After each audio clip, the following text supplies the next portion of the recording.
바울 사도가 마게도냐를 떠나서 닷새 만에 드로아에 도착을 했습니다. 드로아, 그곳은 바로 바울이 2차 선교여행 당시에 그 유명한 마게도냐 사람 환상을 봤던 바로 그곳입니다. 바로 거기 가서 1회를 머물게 되었는데 그 마지막 날이 주일이었습니다. 자, 그런데 그 날이 바로 바울에게는 예루살렘을 향해서 떠나기 바로 전날이기 때문에, 그러다 보니까 말씀을 전하되 아주 늦게까지 하게 되었고요. 그래서 사람들이 많이 모였는지 2층에다가 등불까지 많이 켜놓고 일종의 부흥회를 하게 된 것이죠. 바울이 위대한 설교가인지 그건 잘 모르겠지만, 그런 한 가지 분명한 것은 설교하기를 좋아하는 사람인 것은 분명하다 하는 것이죠. 그러니까 그런 사람이 다음 날 떠나면 어쩌면 다시 못 볼지도 모르는 그런 상태에서 마지막 유언 같은 설교를 하는데 얼마나 길게 했겠습니까? 얼마나 할 말이 많았겠냐 그 말이죠. 그래서 밤은 깊어가고, 그리고 바울의 설교는 계속되고, 사람들은 정말 은혜를 받고 있고, 적어도 바울은 그렇게 생각하고, 진짜인지 모르지만 참 좋은 밤이었다 하는 것이죠. 너무너무 아주 좋은 그런 밤이었습니다. 자, 그런데 갑자기 일이 터진 것입니다. 한 청년이 2층의 창가에 걸터 앉아 있다가 그만 졸다가 떨어진 거예요. 그리고 죽은 것입니다. 사고가 일어났습니다. 그것도 사람이 죽는 아주 심각한 사고가 일어난 거예요. 큰일 날 뻔했다 정도가 아니라 큰일이 난 것입니다. 사도행전을 기록한 누가는요, 의사입니다. 자, 그런데 그가 이 사고를 말하면서 떨어져 죽은 것처럼 되었다라고 말하지 않고 뭐라고 말했느냐? 일으켜보니 죽었는지라 라고 말했다는 것은 결국 그가 진짜 죽었다는 뜻이죠.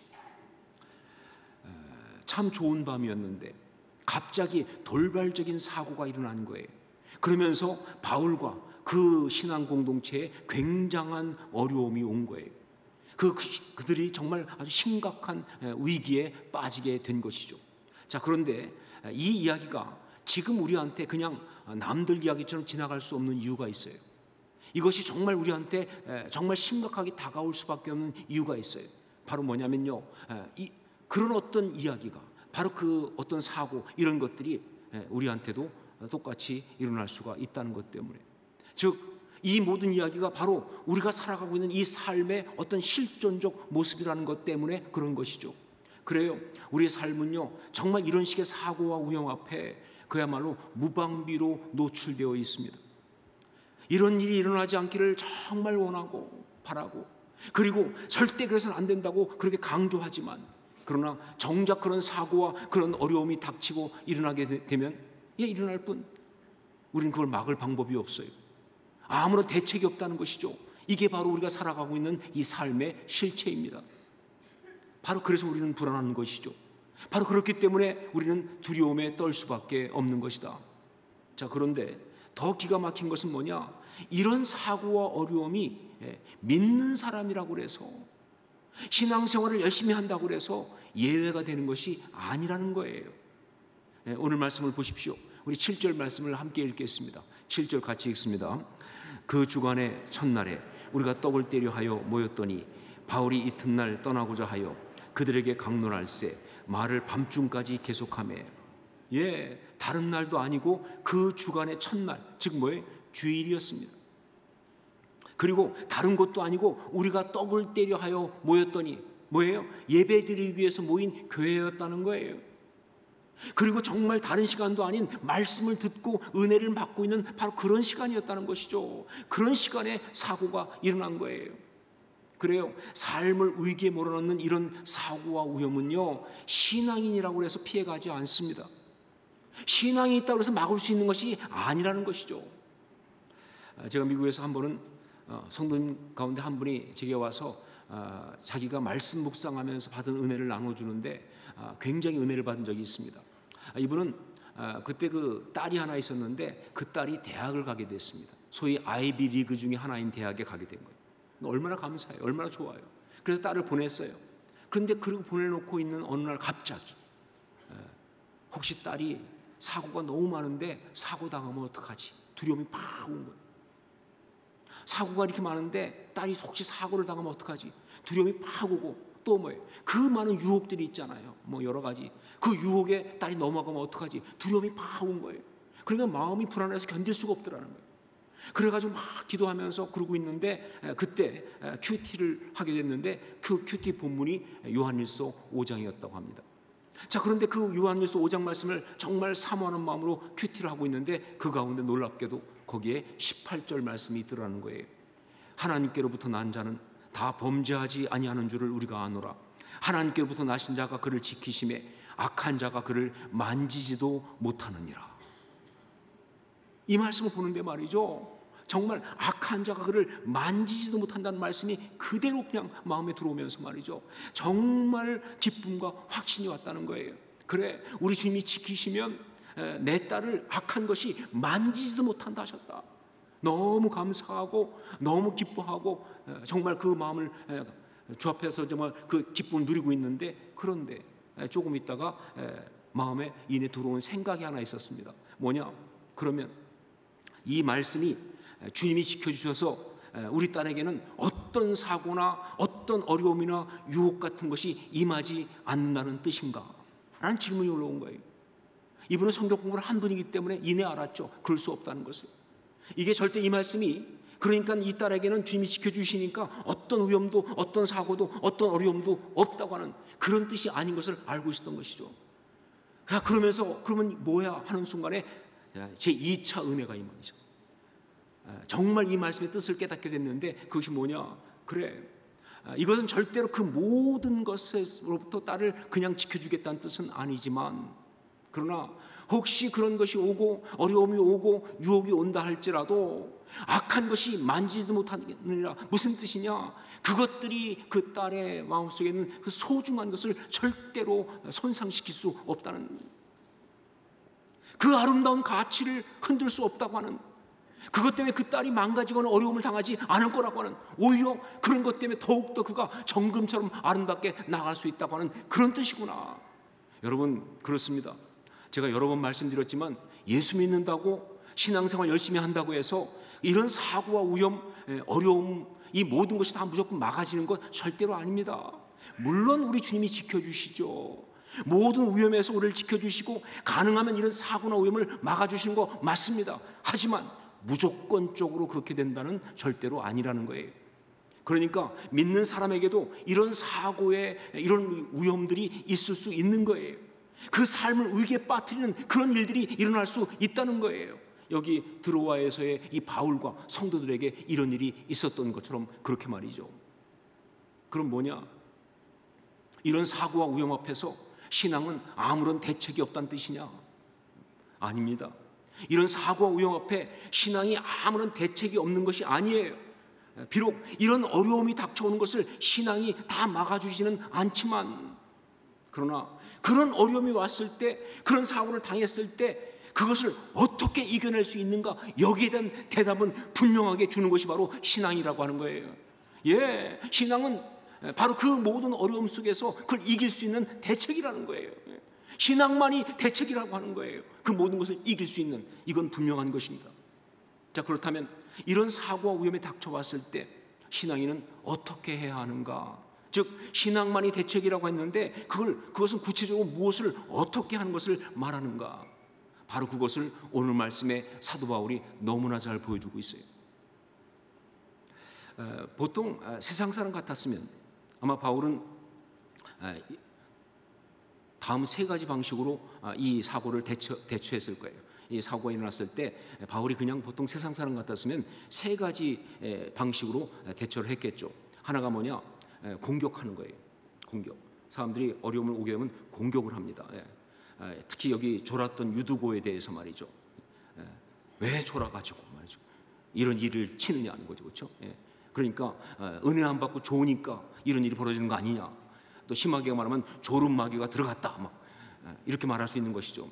혹은 그 많은 자리 놔두고 왜 하필이면 3층에 가서 창가에 걸터 앉아가지고 이 일을 치느냐, 뭐 이렇게 말할 수도 있겠죠, 그렇죠?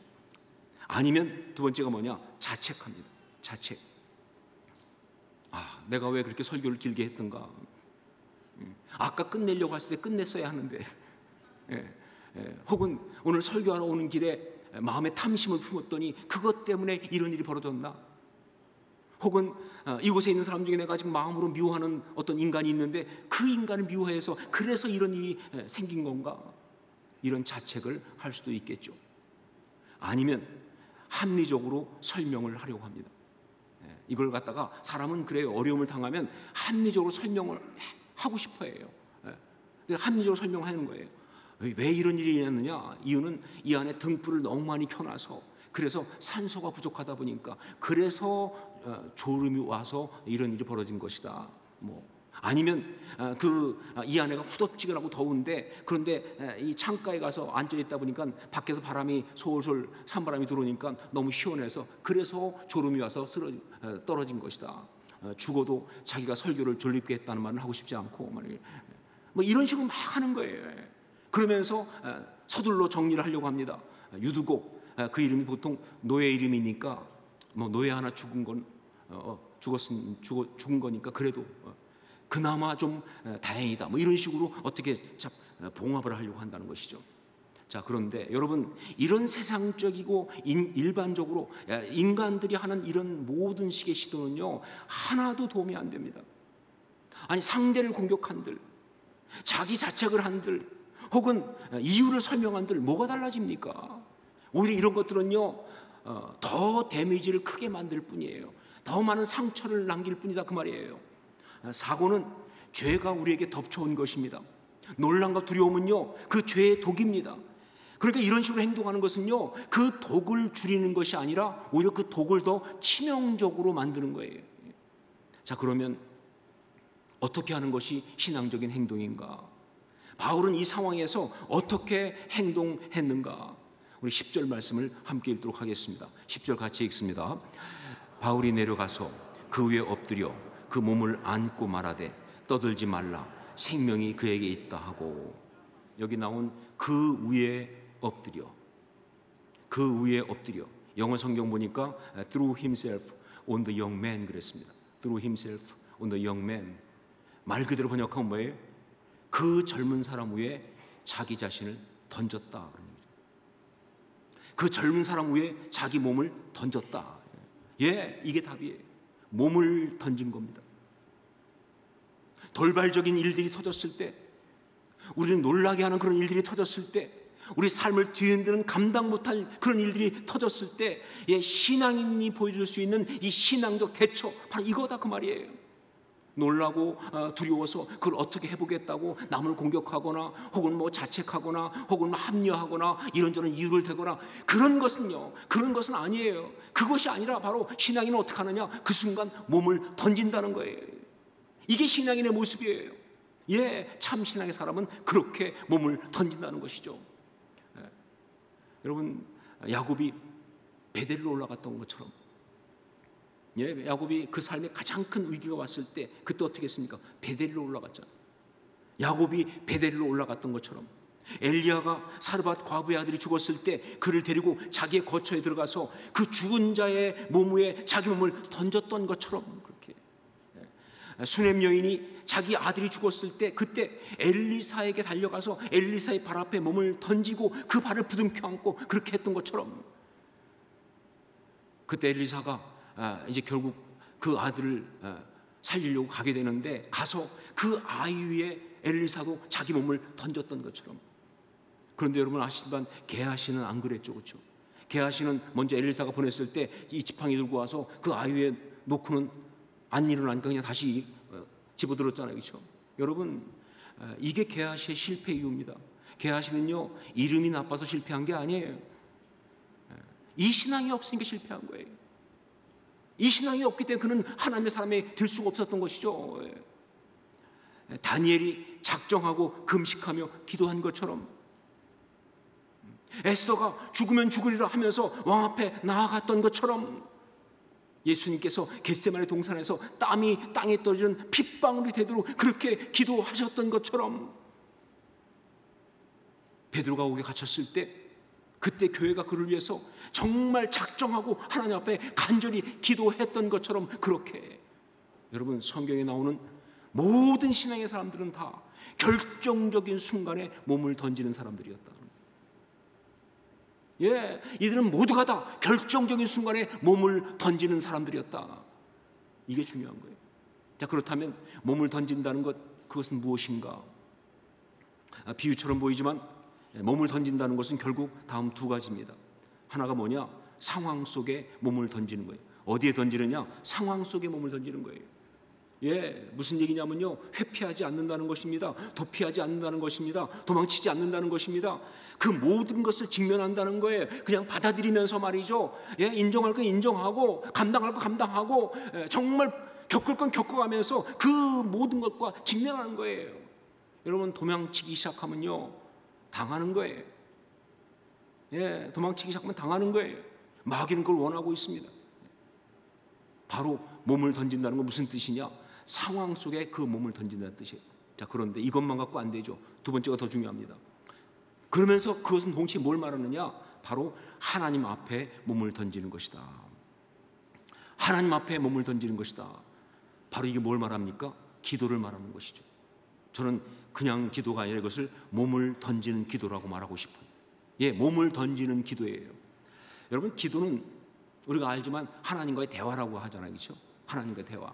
그런데 여러분, 대화는요, 여러 가지 종류가 있는 거예요. 좋은 분위기에서 커피 마시면서 하는 대화도 있고요, 또 어떤 진지한 문제를 가지고 이렇게 서로 이렇게 이야기하면서 하는 그런 대화도 있습니다. 그러나 대화 중에 어떤 것이 있느냐? 아주 급한 일이 벌어지면요, 그러면요, 그렇게 뭐 우아하게 그렇게 대화할 수 없어요. 정말 급하면요, 그냥 예의고 뭐고 할 거 없이 문 팍 열어 젖히고 그리고 뛰어들어가서 도와주세요, 이렇게 말할 수 있는 게 대화예요. 기도도 마찬가지입니다. 하나님과 교제하며 즐기는 기도도 참 좋고, 또 중요한 것을 갖다가 뭐 진지하게 하나님 앞에 계속 지속적으로 간구하는 것도 좋은 거지만, 그러나 때로 정말 상황이 급박하면요, 이렇게 몸을 던지는 기도를 해야 되는 거예요.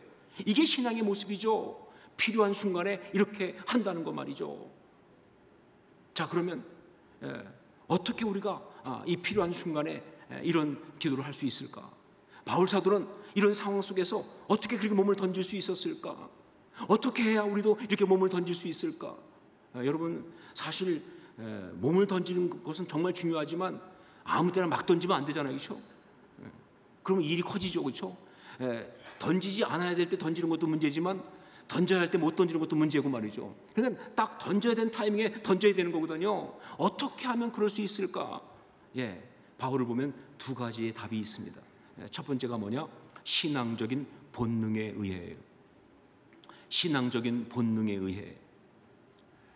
제가 미국에서 한 그 의사이신 장로님, 어떤 장로님이신 의사분하고 같이 이야기하는 가운데 들은 이야기입니다. 이분은 정말 그 신앙이 좋으신 분인데 해마다 다른 크리스찬 의사들과 함께 단기 선교를 다니셨어요. 차를 두 대를 빌려가지고 한 대는 짐을 싣고, 그리고 그 현지 청년이 운전을 하고, 그리고 이제 먼저 출발하고, 그 다음에 한 10분쯤 뒤에 이제 선교사님과 또 의사들과 이게 다 밴을 빌려가지고 타고 뒤를 따라간 거예요. 그래서 쭉 가다가 한참 가다가 이제 아무도 없는 벌판 같은 데를 지나가는데 딱 보니까 저 앞에 차가 하나 사고가 나서 굴렀더라고요. 그래서 혹시 가봤더니 자기들 앞에 갔던 그 차였다. 그 짐을 싣고 간 그 차가 사고를 당해서 굴른 거예요. 가봤더니 운전했던 사람은 거의 숨이 넘어가 있더라고요. 그래서 청년은 자기 딱 가보니까 이미 숨이 끊어진 상태였어요. 근데 의사들은 다 알잖아요. 지금 10분도 더 먼저 전에 출발했는데 이런 상태라고 한다면, 그러면 이건 가망이 없다. 이미 숨이 끊어진 지 10분도 넘었는데 이건 불가능하다. 딱 오는 거예요. 이건 굉장한 일이 벌어진 거예요. 아주 힘든 일이 벌어진 거예요. 자, 그런데 그 상태에서 누가 뭐랄 것도 없이 의사들이 말이죠, 그냥 그 숨이 멎은 청년 위에다가 손을 다 얹고 통성기도를 시작한 거예요. 그냥 통성으로 기도하면서 하나님 앞에 살려달라고, 역사해달라고 막 기도하기 시작하는데 정말 성령 안에서 그 기도가 놀랍게 일어나기 시작했어요. 그냥 막 기도하는 가운데 진짜 기적이 일어났어요. 그 청년이 일어난 거예요. 살아났다는 거죠. 뭐 너무 의사들이 놀라가지고, 그럴 때는 제일 많이 놀라는 게 의사들이 놀라더라고요. 그러니까. 왜냐면 다 아니까, 이건 있을 수 없는 일이 일어났으니까. 너무 놀래가지고 막 그냥 찬양하고 감사하고 은혜 받고 막 진짜 영적 기쁨이 컸다고 그런 얘기를 쭉 하는 거예요. 전 그것이 바로 신앙적 본능이라고 생각합니다. 예, 의학적 지식 다 있어요. 이성적 판단할 수 있습니다. 상황도 다 알아요. 하지만 그것보다 먼저 그들 안에 있는 영적 본능이 작동한 거예요. 위기의 순간에 기도하겠다. 지금은 기도할 때다 말이죠. 어떻게 알았는지 모르겠어요. 하지만 분명한 거 뭐냐? 영적 신앙적 본능이 기도하라고 하는 어떤 그런 감동을 줬기 때문에 한 거 아니냐 그 말이에요. 이게 중요한 거예요, 여러분. 전 여러분 모두가 다 이런 신앙적 본능이 있을 수 있기를 주의 이름으로 축원합니다. 그런 사람이 몸을 던져요. 그런 사람이 몸을 던질 때 던지는 거예요. 그 신앙적 본능이 있으니까. 자, 그리고 두 번째 또 한 가지, 바로 말씀을 통한 훈련에 의해, 말씀을 통한 훈련에 의해, 여기 바울 사도가 보여준 몸을 던지는 기도는요, 바로 엘리야 엘리사의 이야기를 재현한 것이다. 여러분 보세요, 똑같지 않습니까? 엘리야가 했던 거를 똑같이 엘리사도 했고요, 그리고 바울도 한 거예요. 그러니까 무슨 얘기냐? 바울은요, 그 상황이 딱 벌어지자마자 그냥 성경에 나온 그대로 한 거예요. 말씀을 통해 훈련받은 그대로 한 것이다 그 말입니다. 여러분, 사람이 살아가면서 위험한 순간에 다다를수록, 그런 순간일수록 평소 훈련하는 것이 중요한 거예요. 정말 어떤 돌발적 상황이 오면요, 평소 훈련하는 것이 그때 나오는 거예요. 그래서 군인들이나 혹은 운동선수들이 그렇게 반복적인 훈련을 하는 겁니다. 신앙인도 마찬가지예요. 말씀을 통하여 계속 훈련을 받아야 위기의 순간에 바로 영적 행동이 나온다는 거예요. 예, 위기가 오면 이렇게 해야지, 지금 생각해서는 할 수가 없어요. 그때 내가 주님 바라봐야지, 닥치면요 아무 생각이 없는 거예요. 그러나 말씀으로 훈련받으면요 그게 나오는 거예요.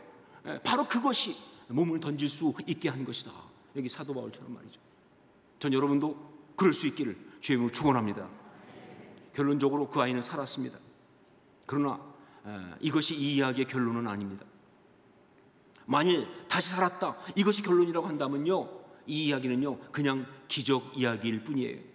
이건 우리를 좀 놀라게 할 뿐 우리한테는 아무런 유익이 사실은 없습니다. 이 이야기의 핵심은요 다른 게 아니라 바울이 그 상황에서 몸을 던졌다는 것, 그것입니다. 바울이 그 상황에서 몸을 던졌다는 것, 그거예요. 그리고 그 결론은 12절로 나왔습니다. 12절 말씀을 함께 읽겠습니다. 같이 읽습니다.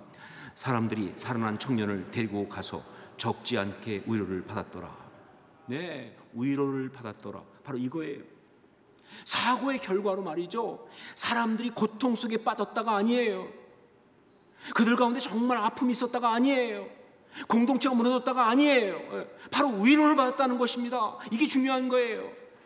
일이 터지고 어려움이 오고 정말 그래서 큰 어떤 그런 심각한 상황이 되었을 때 그 상황에서 말이죠, 삶은 무너지게 돼 있어요. 삶은 박살나게 돼 있어요. 그런데 그 상황에서 하나님의 사람들이 그 하나님 앞에서 정말 그 상황 가운데 몸을 던지면, 상황에 몸을 던지고 하나님 앞에 몸을 던지면 말이죠, 전 분명히 믿습니다. 기적이 일어나든 아니면 내적인 응답을 받든 아니면 상황이 바뀌든 무엇이든 간에 정말 이해할 수 없는 어떤 일이 일어나든 여하튼 간에 위로를 받을 줄로 믿습니다. 위로를 받았단 말은요 은혜 받았단 말이에요. 회복됐다는 뜻입니다. 감사했다는 뜻이에요. 이 모든 것을 아름답게 이기고 승리했다, 그런 뜻이에요. 바로 그런 일이 일어나는 거예요. 이게 바로 신앙의 이야기죠. 여러분 기억하세요. 투시는 자살할 때 쓰는 것이 아닙니다.